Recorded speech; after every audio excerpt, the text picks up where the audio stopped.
안녕하세요, 여러분. 혹시 요즘 몸이 좀 무겁고 피곤하다, 예전 같지 않다, 이런 생각 드신 적 있으세요? 딱히 아픈 것도 아닌데 계속 졸리고 피부도 푸석푸석하고 속도 더부룩하고 혹시 이 모든 게 다 별개의 문제라고 생각하셨다면 오늘 이야기 꼭 들어보셔야 합니다. 우리 몸은 겉으로 멀쩡해 보여도 안에서는 아주 조용히 그리고 아주 오랫동안 병을 키워가기도 하거든요. 그 핵심에 있는 게 바로 염증입니다. 염증이라고 하면 흔히 어디 삐끗했을 때 붓거나 열이 나는 걸 떠올리기 쉬운데요. 사실 우리가 평소 겪는 피로, 통증, 불면, 기분 변화 같은 것들도 몸속 염증이 쌓인 결과일 수 있어요. 특히 만성염증이라고 불리는 상태는 시간이 지나면서 당뇨, 심혈관 질환, 암 같은 중병으로 이어지기 쉬운데 문제는 우리가 그 신호를 잘 못 느끼고 지나쳐버린다는 거예요. 그래서 오늘은 우리 몸이 보내는 염증의 경고 신호 5가지를 소개해 드릴 거예요.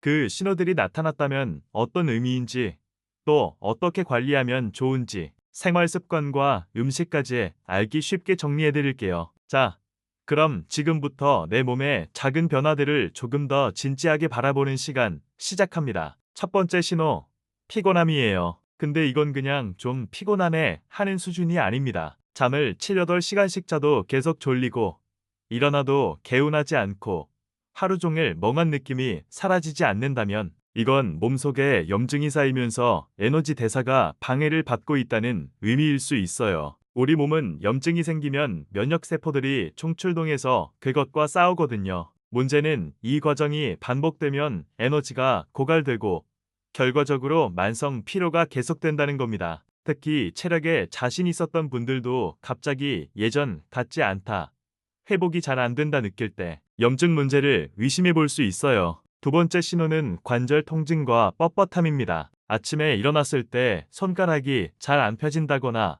무릎이 쑤시고 발목이 찌릿하다거나 예전엔 안 그랬는데 유독 움직이기 힘들고 몸이 굳은 느낌이 드는 경우 있죠. 이건 단순히 나이 탓이 아니라 염증으로 인한 관절 주변 조직의 자극일 가능성이 있습니다. 특히 이런 통증이 양쪽 대칭으로 나타나거나 날씨 변화에 따라 심해진다면 만성염증이 슬슬 관절 건강까지 건드리고 있다는 신호일 수 있어요. 이때 초기 대처를 못하면 관절염이나 자가면역 질환으로 번지기도 하니까 절대 그냥 넘기면 안 돼요. 세 번째는 피부 트러블이에요. 갑자기 여드름이 올라온다거나 얼굴이 붓어지고 도드러기처럼 뭔가 계속 올라오고 기름기도 많아지고 건조한데 각질이 계속 생긴다. 이런 피부 변화는 사실 몸속 염증이 피부로까지 퍼졌다는 증거일 수 있어요. 염증은 혈관을 타고 전신으로 퍼지거든요. 특히 우리가 스트레스를 많이 받거나 수면이 부족하거나 과식할 때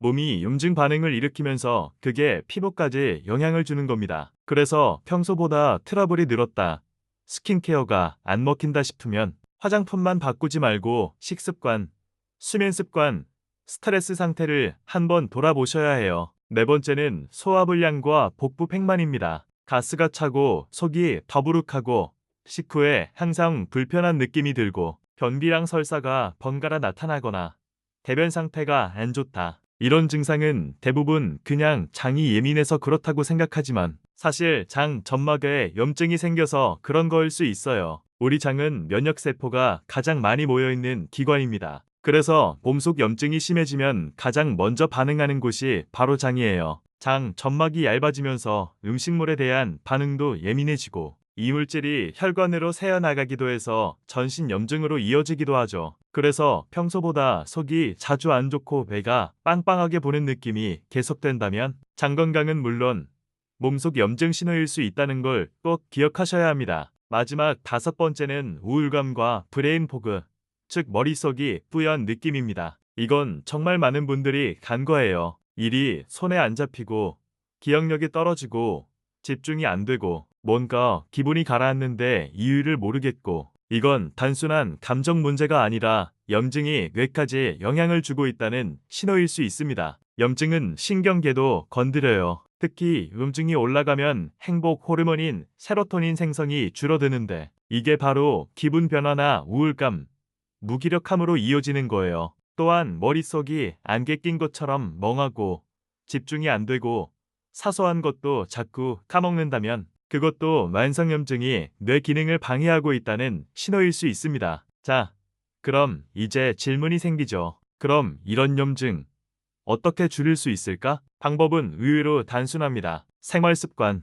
그리고 음식이에요. 생활 습관부터 볼게요. 첫째, 수면을 충분히 자야 합니다. 최소 7시간 이상. 밤에 자는 동안 우리 몸은 염증을 낮추는 복구 작업을 해요. 그래서 자는 시간이 부족하면 염증 수치가 올라갑니다. 둘째, 스트레스를 줄여야 해요. 스트레스는 염증 반응을 유발하는 대표적인 요인이거든요. 하루 10분이라도 가볍게 산책하거나 명상, 심호흡 같은 걸 해보세요. 셋째, 운동입니다. 무리한 운동 말고 가볍게 걷거나 스트레칭만 해도 충분해요. 움직이면 염증 수치를 낮추는 호르몬이 분비되거든요. 그리고 마지막, 흡연과 과음은 줄이셔야 합니다. 이건 말 안 해도 다 아시죠? 염증에는 최악의 조합이에요. 음식은 더 중요해요. 염증을 줄여주는 대표적인 음식 몇 가지 소개해 드릴게요. 첫째, 강황이에요. 커큐민이라는 성분이 강력한 항염 효과가 있어서 매일 소량씩 섭취하면 좋습니다. 생강도 좋아요.